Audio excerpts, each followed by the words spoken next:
Here we go. Another live. Another Wednesday.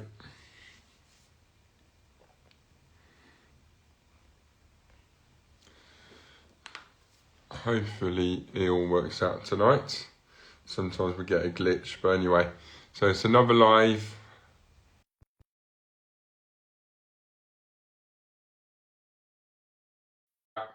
And I'm really excited for them to come on. I'm going to invite them straight away and hopefully they can come on. Hey Kim, how are you? Hello, I'm good, thank you. How are Yeah, you? good. It's good to see you. Yeah, you too. Really excited to be here. No, it's good. I'm going to try to invite Matt now. But last I saw you was at the Bali Awards. That's right, yes. It was Yeah, good that was fun, a good wasn't it? day. Yeah, it was really good. Really Yeah, enjoyed remember it. the end of that night. Yeah. It was a Um, lot of alcohol yeah, flowing by the end of the night. that's it, that's it. So, how was your day? All good? All good, all good. Very busy at the moment because I took a couple of days off on annual leave last week. Yeah. It's half term for us and went away. So it's like playing catch up this week. Lovely. Hello, Matt. Right. Nice of you to join us as well. Yeah, you're So, welcome, mate. You're welcome. You. I'm going to introduce the live. So, the live is called Landscapers Live. And it's a podcast, Instagram live, whatever you want to call it. But it's basically somewhere where we can all chat about the industry a little bit more and get in depth with people like yourselves. So tonight we've got obviously Kim and we've got Matt. And Kim, you are an accountant. Matt, you are a landscaper, I believe. Yep. I haven't actually met you or ever chatted to you, so this is our first encounter, and I'm really looking forward to it. I hear a lot of good things from Kim as well. So, yeah, I'm going to start this kind of evening with a little introduction of you both. So, Kim, if you want to start giving us a little bit of, why are you in the industry? Obviously, what's your field and how you got there and all the rest. Yeah. Great. Well, thank you for inviting us on. Really excited to be here. So I fell into accountancy. Like, it wasn't a childhood dream to become an accountant. I actually didn't even do very well at school because I was an undiagnosed dyslexic. But what I did love at school and what I went on to college to do was business studies, and I loved business studies.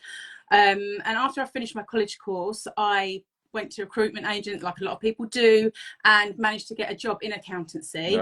And after kind of a few more junior roles, I got a job with an Audi franchise, the car brand Audi.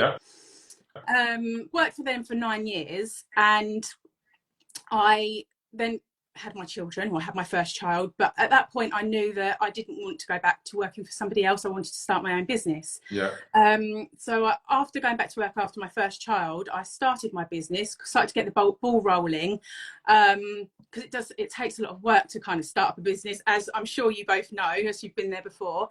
And at that point, Matt was actually starting his business at the same time, and Matt and I went to school together, and he's married to one of my good friends from school. And so he heard I was starting an accountancy business and asked me to be his accountant. So he was my first client. And he's still your client? He's still my client, yes. And so I did go, I then went on maternity leave for the second time and then didn't go back into employed work, went for it with the kind of business. Over the years, I worked for myself for a long time. And over the years, Matt introduced me to a couple of other landscaping business, and I built up this kind of natural pool of landscaping clients, amongst other clients. And I worked with my clients in quite a personalized way, I suppose. I'm very much like, I like to help people. And I did end up having like a subcontractor help me out, but I did have this dream that I wanted to grow what I call like a proper accountancy practice, like grow a business. And I had no idea how to do that. And whilst the kids were little, I kind of just worked around them and that kind of thing. But when they got a bit older and after COVID hit, a couple of my bigger clients had to be shut down because of COVID. So coming out of that, I then thought, well, I've got to go out and get some new clients anyway, so I may as well kind of go for it in terms of learning how to grow a business, and really now's the time.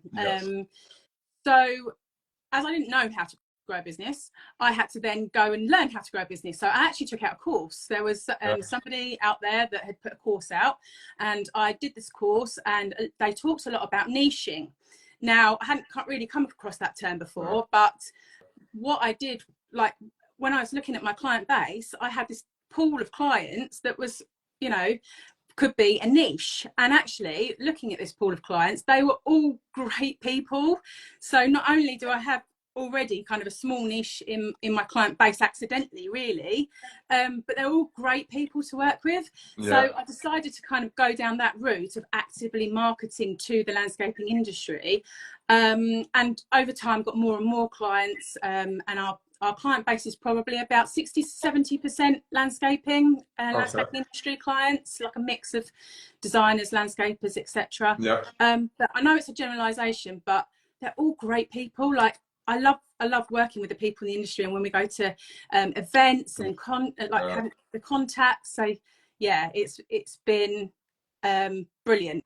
It sounds like you've enjoyed your journey there.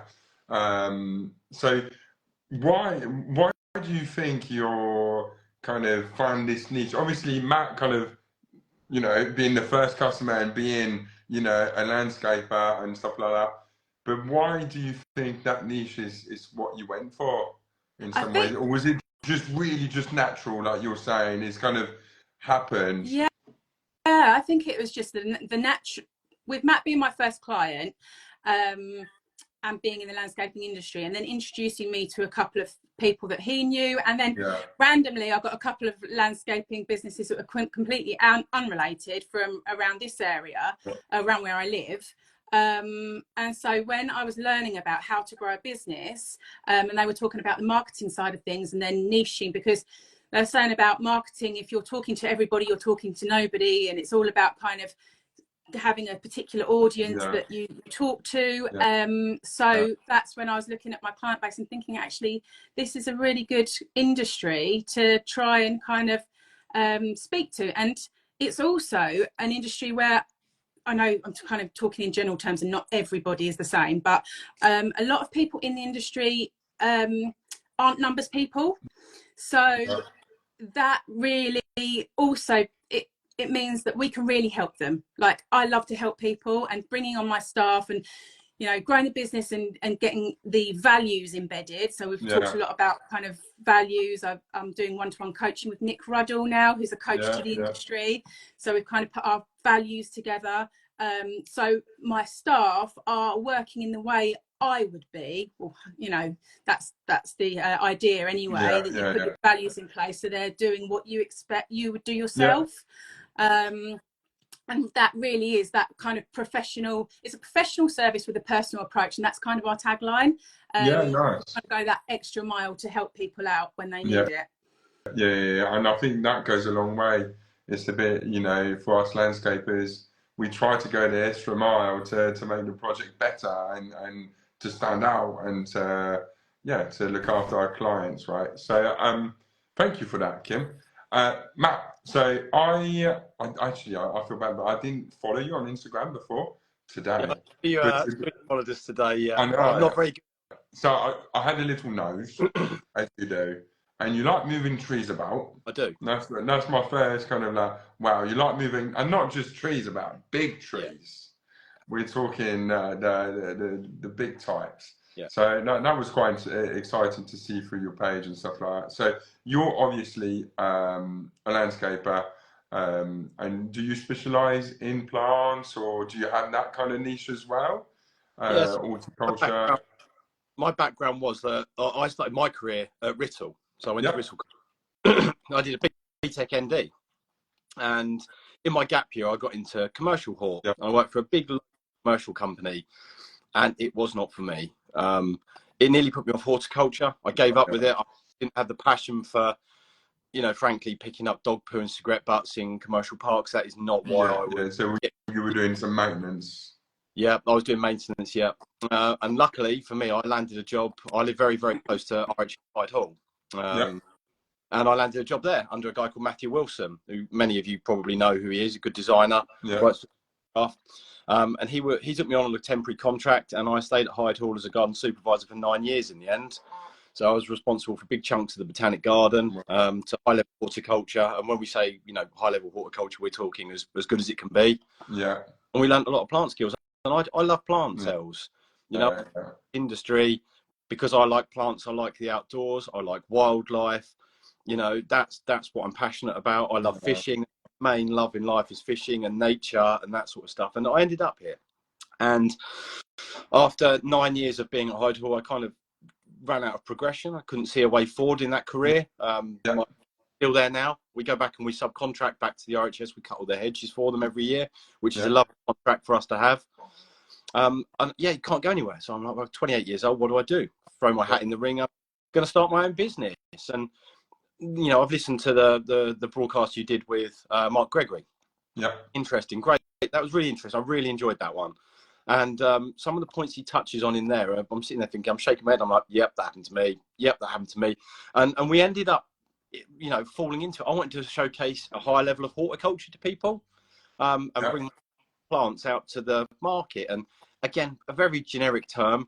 You know, most landscapers aren't horticulturalists. I class myself as a horticulturalist. Plants. I know an awful lot about plants. Landscaping, when I started, I did not.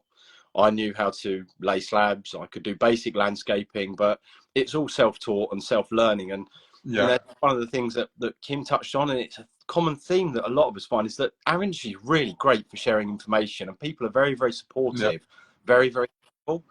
And there were some key guys that really helped me out in the beginning. And, you know, it's a learn fast kind of situation, because like about it can take, you know, I've been doing this, 2009, I started my business. And it takes a long time to learn how to make money. And same as Kim. So Kim was my accountant, and she ended up helping me. I knew nothing about business. I can plant plants, I can prune roses, I can do wisterias, I can do all of that kind of stuff, plant trees to a good standard. But money and financing, I was awful with it. You know, I could about write an invoice on Excel and that sort of stuff. And this is where Kim came in. And we talk a lot, and Kim and I speak, you know, most days. And you'll see, if you ever watch anything that we ever talk about, is knowing your numbers is one of the kind of strap lines and things always come up with. And it's really become evident in the last few years that it's so true. And Mark talks about not being scared of money, not being scared of actually understanding how that works. And that's something that I've worked on a lot in the last 2 years to really get better at it. Having the confidence to talk about it as well. Yeah, there's like this taboo around it. Everyone's scared of it. The more you deal with it, and the more comfortable, I think, and familiar you get with talking about money, the easier it gets. And it has to be done. It has to be done, because it could be the breaking point of any really good project. So it has to be. That transparency get with the client through just being honest is a lot easier to deal with. So simple introductions like variation orders. You know, and we learn from our mistakes, and I'm sure, you know, other people watching this will have been burnt before and been caught out and been rolled for money. We've all been there, and I believe that if anyone tells you they've never been rolled or knocked, they're absolutely lying, because we've all had it. Be it 50 quid or 50 grand, it happens, and it happens all in the industry. But no one ever really seems to talk about that mistake. They sort of paper over it, throw numbers around, and make it look all fancy. And the reality is, it's a bloody hard grind. Keep some of your money in the bank at the end of the month. And this is where Kim and I have built a great relationship, and she really has helped me, you know, over the last 14 years to actually get in control and learn business. And I think new guys that come to our industry, they're really good landscapers. There's some great guys out there, young guys coming through, far better than what I am or ever was, but they might be great laying slabs, but how good are they at doing business? You can be really good, but if you can't run the business side of it, actually you're in a hiding to nowhere. You're going to fail. There's the wheels will fall off. So getting some great advice with a good accountant or a bookkeeper or someone that understands financing around you. I think your wife works with you, doesn't she? And she helps you with it. Having someone dedicated to that in the business, so needed. You do, don't you? You definitely need it. And I would have worked for free. I reckon if it wasn't for my wife, I was so happy, like you say a bit, man, like I'm an outdoorsy guy. I would have been just so happy working, and the money was not my focus when I started my business. But it kind of was, but it wasn't like my main goal was trying to get jobs or trying to do the best jobs and building my portfolio. And like you say, I lost money for a good 5 years, I reckon. Of like, we were making money, but we weren't making I know, money, right? but you, That feeling of like just puddling and like cycling in mud, right? yeah, And that, I think, same. I think I can relate to what you just said. And this is a point we can all relate to this if we're in business in some ways. So a little bit about my company with Jess. So I started it with my wife. Well, I started on my own, but then my wife quickly come and helped with even just like booking because I'm very dyslexic. So she would book the job, she would do the money thing, and we used to charge £10 an hour, maintenance and those little bits and bobs, and we're thinking, oh yeah, this is great, like this could work, and it quickly took, gain momentum, right? And after you got more work than you can physically handle as a one guy band, so you start employing, and we went really quick, really nearly too quick, too soon, if that makes sense. And literally in the first year, I went from being alone to having 3 bands, and I was like, whoa, okay, let's do this. Like, I can do this. And sometimes it'd be great. And what we talk about with my wife is like trying to level those spikes. We would get really good spikes and then it would go down and it would go up and it would go down. And we used to, I still hate that. And I said it in a previous podcast, my wife protects me from money because I get anxiety over it. So I don't know why, if it's a thing, that got affected when I was young, or I don't know.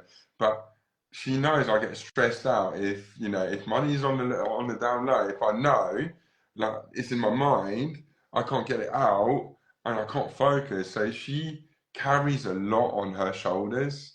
So she'll take that burden on, and act like everything's fine, and try to sort things out and invoice it and do that and do her business, what she does best, and she's great at it. And when we're really in a shit, she tells me. So when she tells me, I'm like, then I know we're in trouble. But the last, I would say even the last year to 2 years, it's been a really good turning point. And you guys, because you talk a lot about this, this sector, if you like, business. But I think the turning point for me was to kind of find my niche. And you talk about it, Kim, and basically we used to do everything. So I went to Rittle College, we did tree surgery, so I'm a climber. We did maintenance and then we did landscaping. So 3 sectors underneath one company. And I thought that was great. My customer comes to me, I've got everything to offer. The maintenance, the aftercare, the landscaping, and the tree surgery. What else could you offer? Like window cleaning, I was it's not bad. I was trying to offer too much. And we got rid of the maintenance and the tree surgery. And for me to put my focus in 2 teams doing high-end landscaping jobs, we're making more money. We are making money. We're making healthy money, and it's just easier to run. So I think for me, my biggest change is to simplify and to have one core strong unit. It's nothing to say maybe in the future I can't open another unit of maintenance division, but it will be done very slowly and it will be another company nearly. You know what I mean? Instead of me trying to run too much. But no, I just wanted to give you a little sense of what I'm gone through and what I'm going through in that regard. So it is interesting. There's loads of similarities there, Els. Like summer just gone, we've axed 50% of our maintenance because make it pay. The one-off soft landscaping jobs and the construction stuff generate us far more money for the time that's involved with them if we do them well than what maintenance will do. And we have been pulling back the maintenance. So we're going to engage again in the end of March with the guys that we've kept. But we're 25% of our original customers because we couldn't make it pay. you know, the vans on the road, finding skilled guys. You know, this is a whole nother subject. Yeah, I mean, that's another podcast on its own. You need to know a bit about horticulture, and that's a whole different topic, and I'm sure it will cover, and people can look up stuff on this in other chats. But you know, the skill shortage in our industry of good horticultural staff, there's a lot of people who push a mower and blow leaves. That's absolutely fine, but find someone that actually understands horticulture and real gardening, as I call it, to a very, very high standard. That's really difficult in our sector. And that's what we're finding now is actually I've got 2 really good horticulturalists work for me that are, sounds really bad, but almost wasted on maintenance when we can't find staff to plug the gaps in softland. When I want a guy to be able to walk in and lay out 1,000 plants on a planting scheme and go Echinacea, Rudbeckia, and just rattle them out without literally getting his phone out and going, what's this?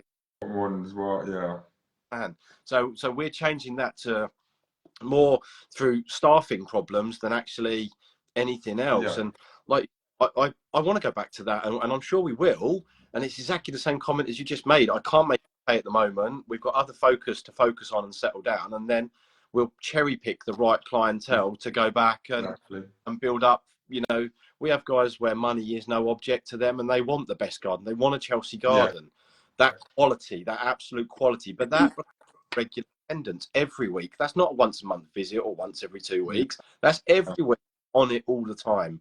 And guys that can deliver that. And it's an interesting sector. And your story sounds really similar, mate, to where we've come from. And you know, Kim briefly mentioned it. It's the best thing I've done in the last year was actually to get a business coach with Nick Ruddle.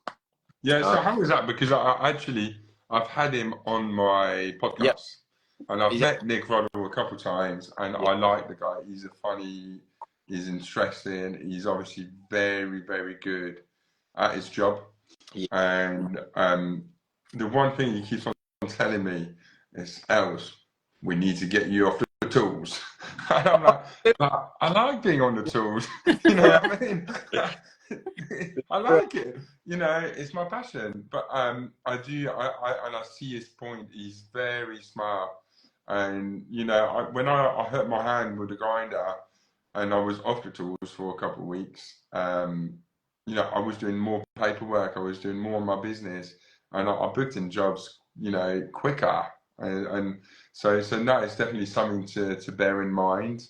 So how are you guys finding it within them? For me, it's early days, but essentially it's having that person to kind of listen to that has lots of experience to kind of, you know, that you can run ideas by, and they can give you ideas, and then it's the accountability as well. So I think I'm definitely doing things quicker and more likely to do them if we've set them as kind of goals in between the sessions.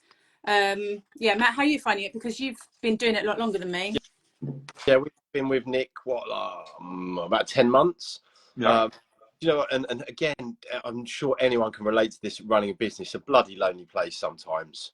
And, you know, we have to make decisions, and I'm not very good at confrontation. I absolutely detest it. It's one of my things that I really hate. When you're at the top, the buck stops with you, and you have to put yourself into these positions of hiring and firing and chasing money and all of the really nasty stuff, again, that no one really ever talks about. The real stuff that comes out of it. But what Nick does, and having that business coach there, is actually, do you know what? I really respect him, and he's far more versed in running a business than I am. As I said, it's not a cop out, but I am a gardener. I'm a horticulturist. I'm not a businessman. Haven't trained in that. Didn't prepare me for running a business, running a basic balance sheet. Didn't do that. So for 10 years, 11 years, 12 years, I've done it as best as I felt I could. But I knew that I couldn't go any further. I'd got to a point at the beginning of last year where I was looking at jobs. I'm sitting there and I'm looking at jobs and I'm thinking, I'm done with this. I can't go no further. As in, like, fuck this. I want to work for someone. You know what? I did that a couple of years ago. I got there a couple of years ago. I was looking at, like, you know, big companies that hire, you know, and I was like, what am I doing? And after I realised, like, it's fine. Like, let's just go, you know. But yeah, it's funny. I've been there. Got to get uncomfortable in the situation to force the change. You know, I've learned this, and it's something that Nick sort of said the first time I ever met him. He said, look, you've got to the bottom of the barrel. If you're at that position, you got to change something because it doesn't work for you. I've got a small, like a young boy, Yeah.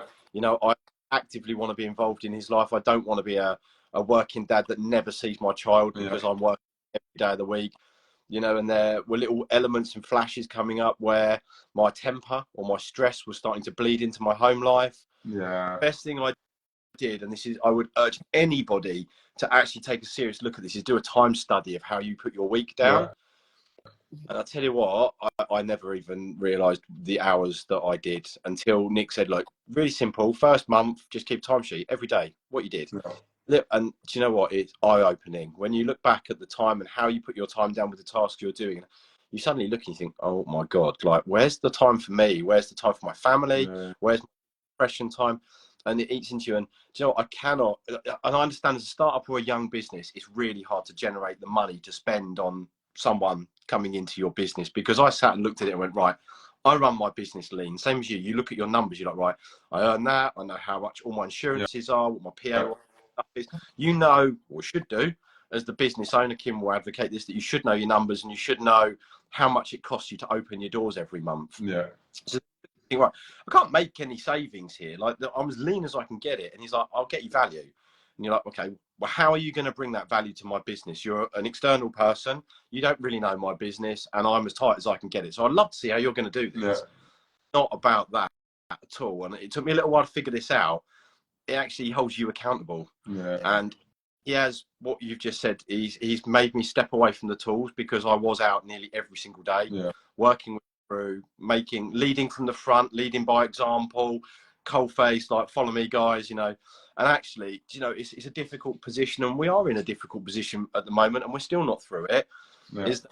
He's taken me off the tools. And a great example of this, and the easy example, is a job came in Monday morning, and this is not dick swinging by anything, it's just to make my point. A job came in Monday morning at 10 o'clock. It's only 20 minutes, well, not even 10 minutes from my office. I came back to the office. I went over and saw the gentleman, £150,000 patio.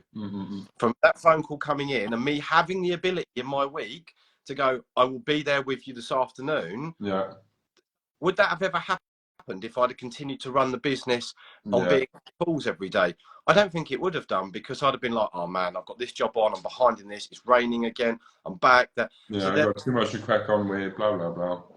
And then it's a week before you can get there, or 2 weeks before you can get there. Someone's walked in the door in front of you and taken the job because you're too long getting there. So the value being added to the business is a totally different way of understanding. Actually, that job that is there, it's a really good meaty job for us for a couple of months.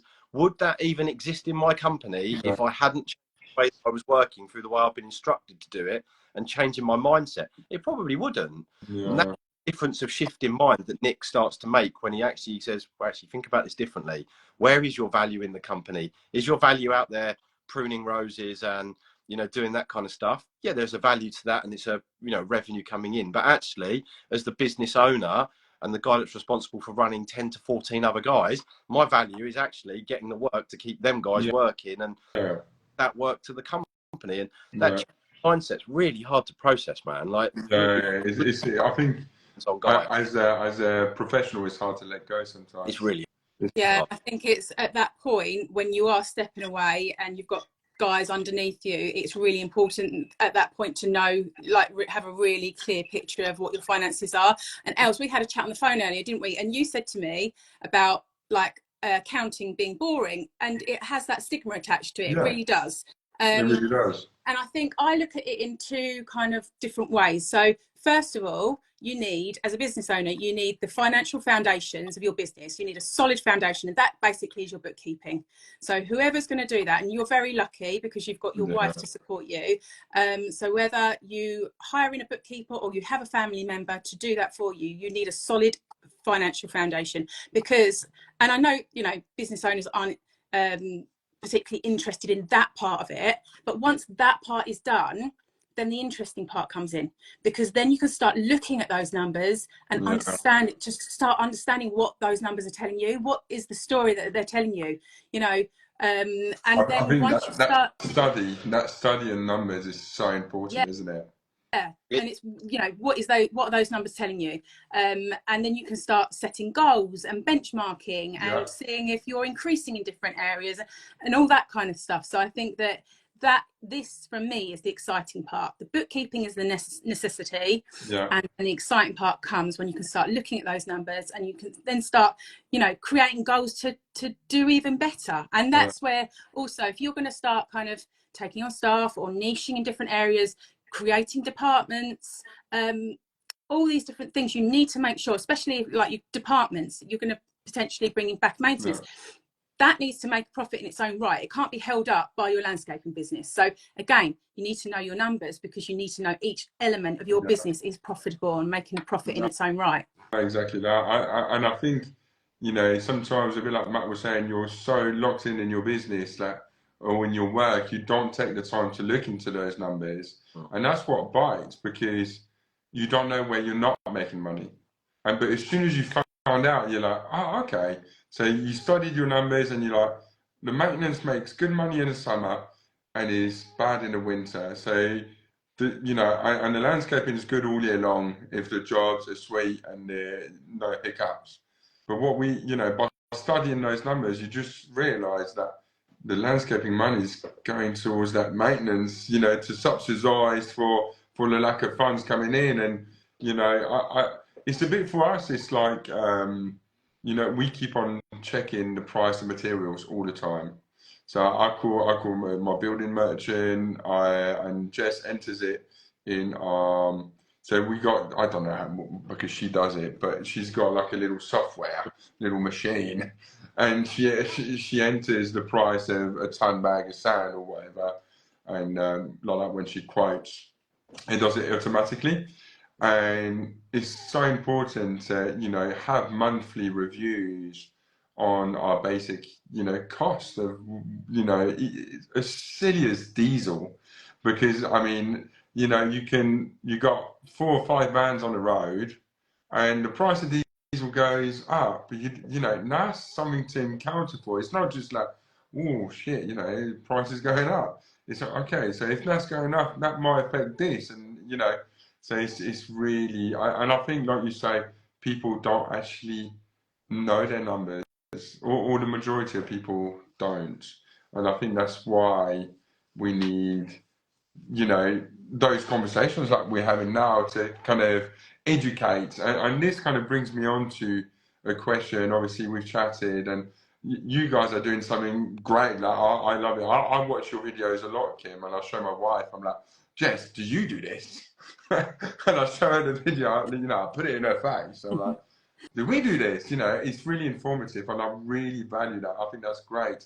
So my question is that, so how did you guys, obviously you know each other, blah, blah, blah, blah, blah, but how did you come about making this kind of landscaping hub? Like, I love that. Talk me through it. Yeah, we were at my wife's 40th, actually. And we're away for the weekend for her 50th birthday, a big group of people. Yeah. Nice. And I'd been mulling over these thoughts in my head. I really get a lot out. You know, I love teaching people. That's really, I really enjoy that. Right. Helping people and people develop. And we've got, you know, an apprentice with Bristol at the moment with us. And part of my job with the RHS was mentoring students coming through on the RHS qualifications. I get a lot from it, helping people. That I like that. And I said to him, look, as a startup, it was really difficult. I really wish someone, this was just us chatting, I really wish someone at the beginning had just given me a tick list and said, look, if you do all of these things, in 2 or 3 days, you'll have a company that's fully up and running with all of the right paperwork, all the right stuff that you need to do. I had no idea until I started, and Kim helped me, what a UTR number was. Never even knew it existed. Yeah. First thing I did with Kim, I want to set up a business. Well, you need a UTR number. What's that? And that's, you know, that's where we started, and that's how I engaged with Kim at the beginning, because she helped me set up. Yeah. And Kim, I think, was a few glasses deep in Prosecco at the time, and I thought she was just paying me lip service when we were discussing it. And we said, look, what about if we set up a group aimed at startups, at people at the very, very beginning of their gardening, horticultural, landscaping setup? No one ever really wants to talk to the guys that are there at the beginning. Everyone kind of talks to the guys that are already trading, already for a while. The industry's geared up that you should already know what you're doing before you get involved with these groups. And a lot of the Facebook pages are quite judgmental. You know, I follow quite quite a few. Facebook is brutal, man. It is a savage industry. Savage. But yeah, go on. A lot of people, I think, you know, it's probably got a bit better since you can do anonymous posting, but I think a lot of them people were super scared to ask the most basic questions. And I know you get it, Els, is people say, well, what do you do about that? Like, how do you work this out? Yeah. Really basic questions that we, as people working in the industry, I'm not top of my game. I'm average. I'm mid-row. Yeah. But, you know, I take that for granted that I know that, because I've learned it over the last 13 or 14 years with the support of somebody like Kim to teach me. Yeah. If I didn't have like Kim, who I could phone up and go, Kim, how do I charge VAT on an invoice? Or what is the threshold for that? Or I would have been absolutely goosed. So we were talking about that, and then Kim was like, well, why don't we start a group that just is aimed purely at startups and people, a group that's aimed at amateur or very entry-level people coming out of college, and ignore all the people that everyone can go and talk to on all the big forums, but actually let's just go and try and help some of the startups and teach them how to run a business and not wait years. Yeah, or people that are thinking of starting up in the future that want to start, you know, putting things in place to plan and learn. Well, even people that are set for a long time, always, you know, some people have done okay but could do better. You know, you're always learning, right? Every day. I really like the idea because, like you said, I get a lot of questions as my social media has grown a little bit. And I think that's something you guys should really cover, and it's quotation. So quotation people are so stuck on margins. What do you put on your materials? Do you put anything on your materials? Those questions I get a lot, and I can only assume they're from young guys that are starting up their business, right?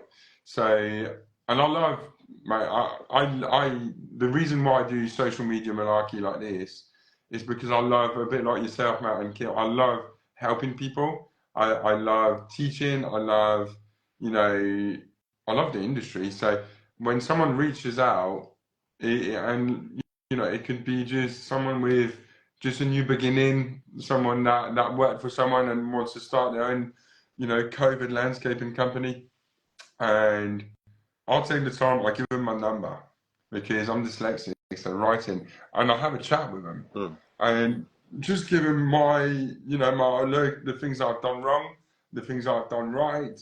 If I had to redo it, how I would went about it. It's a bit like when I get, you know, a call for a technical question, you know, on, you know, polishing concrete or this, that, and the other. It's always nice to take the time to explain it properly. And the best way to do that is verbally. So having a live, or because, you know, replying to a message, you can't really go in depth. So are you going to do kind of videos like this on the hub? Is it going to be, you know, you two kind of talking about different subjects? How is it going to be formatted? That's exactly it. We've been doing it for a little while, so it's a closed Facebook group that we stream into. We wanted to kind of provide a safe space for, you know, that's not public, that for just the members to be able to ask questions and talk and feel safe and not judged. So it gets streamed into there, but we have started putting it on a YouTube channel. And the types of topics that we have been talking about. So pricing is one we've done recently, and that was quite a good topic to talk about. We had lots of people come on and comment and ask questions about that one. But yeah, they are going onto our YouTube channel, and it is the Landscapers Hub. So anyone that wants to come and join, if it's, you know, if you're a startup, give me a link to it. Give me a link, and I'll do a recap story, and I can put the link down. Like people can just click on it and fire away and have a look at it. Amazing, thank you. Good, but yeah, essentially the model is we're streaming into the group. We do a different topic each week. We have actually done a couple of interviews recently. We interviewed one of our members, our long-standing members, Ed, and we talked about his journey in business, and that was really interesting. What's the name of his company? Rewild Garden Design. I know, he's a nice guy. Yeah. I love He's a cool guy. I love him. He's such a nice guy. Yeah. I think he's watching actually. I think he put. And he's got quite a niche as well. Yeah. Talking about niches. Yeah. he's got quite a niche, and I love that niche. And he's just a sound guy. He came up to me. He came up to me at the Futurescape. We went to the after party. Right. And he came up to me, and he was so nice. He was with his dad there, and he said, "Els, like, I want to thank you. I've watched your podcast, and now I'm like working with like Nick Roddle, and going to seminars or whatever he was doing." And he was so nice, really nice guy. So anyway, sorry to cut you. So you had him on as an interview. Yeah, we had him on as an interview, and that is on our YouTube channel as well as in the group for anyone who wants to go and watch the replay. But yeah, it's really informative, really great chatting to Ed and listening to his journey and how his business, like what it was like before he niched, and then how he niched and what his business is like now. He has so niched. cool. It's really interesting. Yeah. No, I love him. Cool. Well, I 100% guarantee he'll do well. And honestly, like, and this is kind of like, the trends, and this is bad that it's a trend, but I can guarantee you this year's trend is all going to be about nature, about sustainability, about all this stuff, that it should be just not even a trend. It should be a normality for designers to think about those things. It should be a must. But I think I think he's hit that niche at a good time. I can guarantee you that. So that's cool. So the Landscaper Hub, and is it every week? Is it what's the schedule? Most weeks on a Friday at 12:30 lunchtime, and then it gets posted to YouTube. Well, maybe the same day if I get time, if not a day or so later. So yeah, Fridays at 12:30 in the Landscapers Hub in Facebook. Yeah. If anyone would like to join. Nice. So safe space. Go on, Matt. Sorry. It's a safe space where we just want people to be able to ask questions without the fear of being ridiculed and kind of getting slated. Like, we try and keep the trolls out of there and the people that we do. Yeah. That just there for an argument. Everyone needs to learn, and you never be scared to ask really basic questions, because what's basic to me is not basic to the next man. Everyone's got to learn, and it's a great industry, and everyone helps each other, and I like that. And we want to just nurture that and just help as many people along our journey and be successful as we can. We're all here for the same reason, really, in business. And like-minded people, you're stronger in a group, and you're stronger in a team. So it's just trying to have a chat if anyone's interested. Yeah, no, definitely. I'd love to have a look at that. Definitely. You're very welcome. I'm sorry, go on. You're very welcome. Yeah, I'll definitely come. Maybe I'll come with my wife, because maybe we can interview you next time. Yeah, maybe. Maybe you can interview me and my wife, because she'll be better answering the money questions. But yeah, I love that kind of, like, industry, that what you guys are trying to do. It's a little bit why me and Adam starting this podcast together, because we love the industry. It's about sharing and try to get interesting people like yourselves, and we had Dan Riddleston last time, and he owns Balls and Wire. And it was quite bitty because we had technical problems on the podcast itself. But like having someone like that with, he was a quantity surveyor. So, you see his kind of outlook, and when I had the chat on the phone, it's just quite, eye-opening. So every time I have a podcast, I'll sit on the sofa after this, and I'll talk to my wife, and it kind of makes me more hungry to do things slightly differently. So I think what you guys are doing is gonna, hopefully it takes off as well, because it is hard to get it out there, and people do very well on social media, and you see their work, and you're like, come on, like, I think it's two sides of social media, really. It's two sides, and it's one side kind of flexing and just trying to show kind of what they're able to do, and it's the other side, like, doing that a little bit, but want to bring the industry up with them, if you like. So no, it's interesting. So sorry, I had to clear a notification. Going forward, you guys, so have you got goals for this year? As in, have you got money goals? Have you got somewhere you got to reach? And this is more of a personal question for your business, Kim, and your business, Matt. Yeah, Kim, that's a really good question. Really good question. Yeah, I've got lots of goals. One of my main goals for this year is actually, especially being under Nick now, with not just the one-to-one coaching, but we do the 90-day planning. And I've done that for a long time now. So every quarter we go and meet with a big room full of people and we put our 90-day plans together. So for this year, I really wanted to make sure that we are like sharing our message as much as possible, and which is helping business owners in the landscaping industry to know their numbers. So we've kind of tweaked our services and the way we do things to help us get our message out there more and to help us help more business owners to know their numbers. So that's brought some kind of exciting new things and new ways of working and that kind of thing. So yeah, that's kind of our big goal for the year, really. There's some other little goals and business like that, but it is, I just wanted to kind of get the message out there loud and clear, and just help. It's just helping more people. Just want to help more people. I quite like the fact that you have a niche, like as an accountant has a niche. I don't know if other accountants do that, but so we've got an accountant that used to be a customer of mine, right? And our first accountant was like in Bishop Stortford. It was like, on the Hockrell Lights. This like high street kind of accountant thing. Who you're talking about? But we live near each other. For anyone that doesn't know, we're in the same area, aren't we? Yes. So they are, what are they called? They're like, I forget. Tax. Tax yeah, that's it. Anyway, and then we changed to our current accountant, and he was amazing. So we couldn't believe how bad, like a normal high street kind of account. They were shit. No, and Jess can tell you because she was more in charge of it, but they were useless. It's not invested, are they? Pardon? They're not invested. They're not invested. No, they don't care. You're just a number to them. I don't know.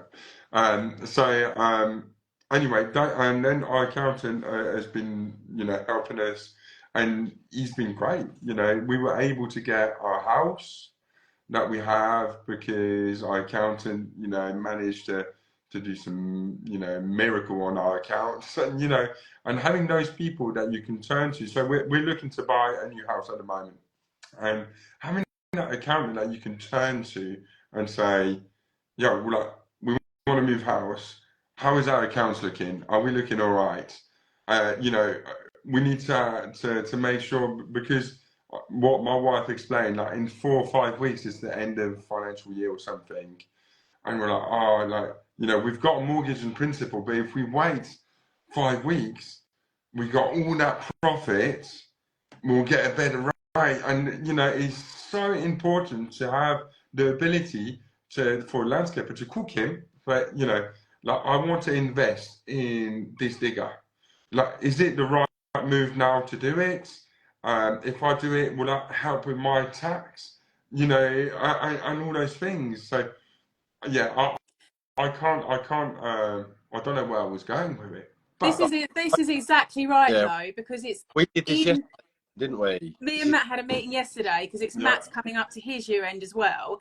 And what I do with my clients is I invite them to a prior to year end meeting to see how the year's going. So rather than the traditional accountant might get you in afterwards to tell you what's happened, we do it before. We predict the last couple of months and we look at, what it's looking like. So we did that with Matt, and Matt now has the knowledge to go away and make any decisions, any changes, because you can make the changes now, you can't make the changes afterwards, after the year's finished. So, and it's really important, Els, have that conversation with your accountant, because they can be doing things to make, if you have a goal like moving house and you want to show more profitability in your business, well, then they can be suggesting things to you to make sure your business is more profitable as it can be. If you have another goal of wanting to reduce your tax as much as possible, then you might want to reduce your profit a bit. So it's just kind of swings and back roundabouts. It depends on your personal goal, but have those conversations with your accountant in year to get the best results. That would be my advice. No, I think so. I mean, it's like anything, you know, if I want to make sure the boys are working, you know, the right way, I'm going to talk to them constantly. I'm gonna make them sure, like, you know, or they're gonna ask me a question, and you bounce off each other, and you make a great team. And I think you need to have that relationship with your accountant in some ways. That having that team, it's a bit like yourself with Nick Roddle. You kind of have that team with Nick Roddle, and you're like, you know, you work well, you bounce off, and you know where to push forward. So in some ways, an accountant could be a little bit of a Nick Roddle, you know, a little bit of a business coach, you know. Financially, yes, absolutely, yeah. Financially, you know, that person is there to kind of guide you, and maybe even say, you know, if you do this, that might help. Not obviously on the technical side, but on the money side and things like that. So, yeah, it's vital, isn't it? It's about having the correct support around you. Yeah. Biggest thing that I'm really kind of working on, and we've identified this year, is that, you know, and again, everyone says it, and I heard Mark say it in his one, keep going back, but, you know, you find people that are better at doing the job than you are, and surround yourself with absolutely great people. Yeah. And I tell you what makes a huge difference to running your business, your own sanity, and, you know, and the flow and the effectivity and the productivity and the profit margin and everything. It all kinds of is so all intricately linked together. You know, having a good accountant, having a good business coach, having good suppliers, having good staff, having great supervisors, you know, having good social media people. All of them bits are super duper important around you, and having an accountant helps you make, you know, informed decisions. We had our pre-meeting last year. I went out and bought a van on the basis of, Kim was like, Matt, you need to spend this money to reduce your corporation tax. Do this, this, and this. This is how much you can afford to spend. So I went and bought a van. Yeah, perfect time to invest, and you know, it just makes sense, right? It is, because the numbers were there, and that advice was, you know, this is why it's important to have a good accountant. That advice was there 8 weeks, 10 weeks before the end of the accounting year. So we can project and go, okay, well, you need to do this and spend that to reduce your corporation tax. So therefore, going, can you afford to buy that? Well, I can. Yeah, we'll go and get it then. Rather Instead of doing it, you know, willy-nilly investing when you fancy it. So yeah, no, I think that's it. That's really important. And talking about investment randomly, making investment and making the right investments in your business can be spending money on a business coach. Can be machinery, can be, you know, a good accountant. That's all investments that you have to decide at the time, but being guided. So for me, someone told me one day, and this really stuck with me, is make investments, and this sounds pretty bad actually when you think about it, but invest in machines pretty quick, because people will let you down. So I kind of always run my business a little bit like that. I always bought decent machinery, things like that, because you know, we bought in the vans about 1.5 years ago. Have you figured out you can't live without it yet? Because like what the what? I used to handball with labourers. Yeah. Like slabs, like, you know, 300 square metre patio, like, you know, curbside delivery. Yeah. And that is an investment a company makes. And it's like 30 odd grand, but that will make you money the day it turns up. Absolutely. And those things are vital. I'm looking at a mixer. So I was looking at the mixer for the Avanta bucket mixer, because we spent too much time, someone spent too much time staring at the mixer. So my mind is like, these guys costing me money. I hate talking like that. Sounds really bad. These guys costing me money, staring at the mixer, and, you know, it's not very productive. And so I looked at a mixer for this machine anyway, and I looked at another mixer. It's 300 liters capacity. It's like it's people use it to mix resin, Matt, you might know. So Like, it's like yeah. But you can do wet mix in this one. yeah. You change the paddles, and you just put, you could use the Avant to load it. You split 4 bags of cement in there, let it spin, and you get 300 litres of mix ready to go to lay patios. So for me, that is like, I think it's the best part of £6,000 for the mixer. But do we make that jump and we spend that money at the right time, Kim?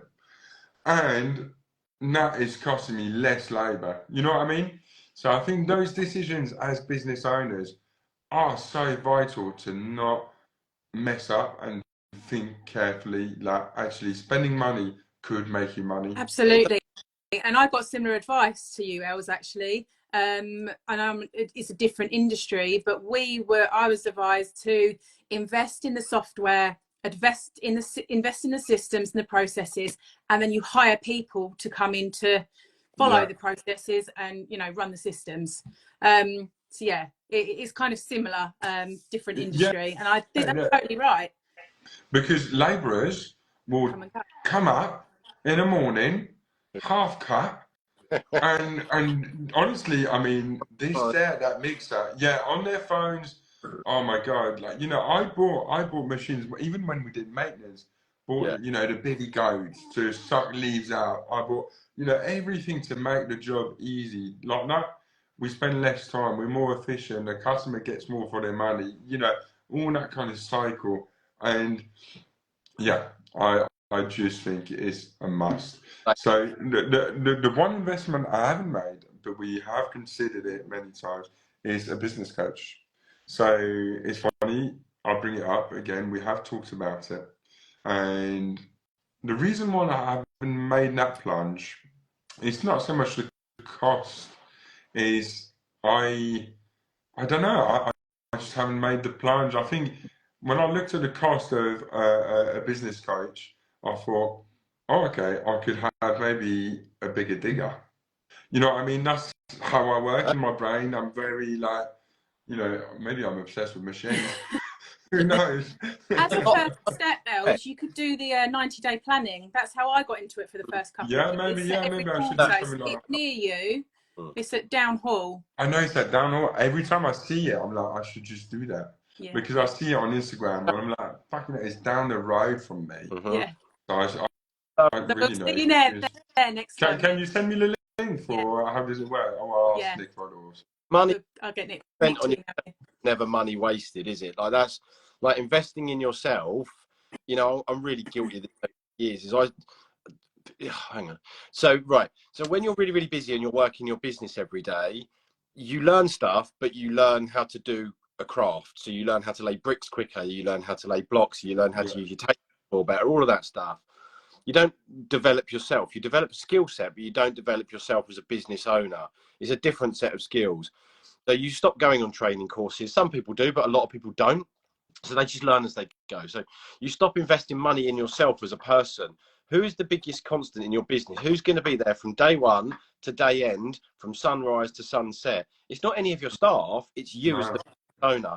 You as the owner are the biggest investment into your company and the biggest life giver, because without you, nobody else has a job. Your business doesn't exist and you don't make any pointless.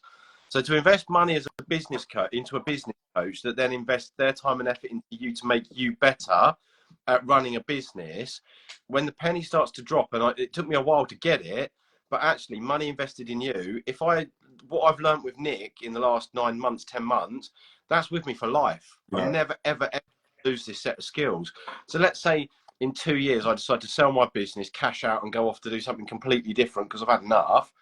I've still got them skills, and the money I spent from the business is still with me because I've invested it in me and I've taken it to my next job. And then there. So it's not necessarily the direct cost and effect of your business that he can help you with. It's the investment in you as a person, as a business, as understanding work-life balance, understanding management training, understanding how to advertise for staff. You know, I've just put a new job advert out today for a maintenance operative. The way that we do all of that now, totally different. But I now know how to do that because someone showed me how to do it properly. Yeah. I take that forward in whatever industry I ever go into. So time and money invested in you, it seems like a lot of the time, but actually, do you know what? You'd go out and spend, not me, because I'm not a clothes person, but some people go out and spend 150, 200, 300, 400 quid and set shoes because they want to look good. Yeah. In fashion, because that's the persona they want. I'm more interested in investing in myself mentally and as a business owner, because that's what ticks my boxes these days. I think it's also important to think about what the exit plan is. And Matt just mentioned about cashing in and selling his business as an option for the future. Like, where do you see yourself at the end? Because you're not going to want to work forever, and the business coach can help you prepare the business for your exit plan. Because you don't want to work all these years and not have anything to show for it. You want to build it in a way that is either going to provide you with an income and it carry on without you, or so you can sell it and cash in, like Matt just said. That's an important thing to think about, like setting it up and running it in the right way, so you can do what you want to later in life. No, it is important to think about that. Maybe when you're in the thick of it, you don't think about when you're older and you're retiring. What do you do with your business? I never thought about it. I do it. That's one. You asked Kim a little while ago what our goals were for this year. Yeah. I never answered it, but I'll tell you. Was to build the company for sale. I don't intend on selling it. I don't intend on wrapping my business up. I love what I do, and I have no intention of going anywhere. But the question that I got asked was, if you went sick tomorrow, what would happen? Well, my company done. I'm out. I've got no one here that can run it for me. My wife is not involved. She's got her own company. My staff that can take over from me. So if I wasn't here, what happens to my company? It's all gone. All of it.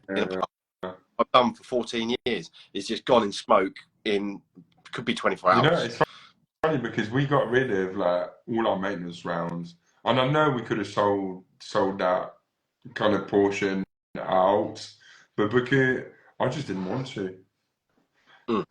It's that weird. I just didn't want to, just not the right time in life for you. No, I didn't want to just sell a portion of Tisran maintenance away. I'd rather just say sorry to my clients and thank you for the 10 years of customer. I'm sure they'll call me back for when they want some landscaping, but it was a weird one. But hopefully that day, I love being like you guys. I think I love owning my little business. I've got my goals. I think you guys must know Ben Walker. Walker Landscape. He's become quite a good friend. I love him. He's very interesting, and he's brought his business a nice route. I like his kind of show garden. He's got the kitchen gardens. Yeah. Something similar for my goals this year. Hopefully, have somewhere for my clients to come and have a look at samples. I've got I've got samples at the back of my trucks, and they just get battered, and I lift them out, and I hate doing that. I want people to come over and have a look and I want this porcelain, I want this beautiful tree, I want this beautiful pot and stuff like that. So that's really exciting. That's really exciting. That's the big work this year is going to happen on finding the right plot. We had a plot, but it got taken, and so keep hunting and keep going. So hopefully that happens. But anyway, the hour is over. And I really enjoyed it. Me too. I thought I was going to I thought it was going to be bored, Kim. But no, you wasn't that boring. You were very interesting. I'm joking. It's been really, really informative. I knew it was going to be informative. Really enjoyed it. I think maybe I think we should do this again, because I think it's maybe next time I'll have you guys on. We can have some clear topics about some clear money things that we need to kind of cover. This was like a nice introduction, but I think maybe next time we make a clear. Let's answer some questions. Maybe I can put something on my Instagram like people, what are they struggling with, and we can come up with a few questions, and That's amazing. that would be Yeah. cool. And I'd love to catch you on the Landscaper Hub. Don't forget to send me the link, Lala. I can share it. And this podcast will be as well put on our YouTube if people want to watch back. So I'll put a story tomorrow anyhow.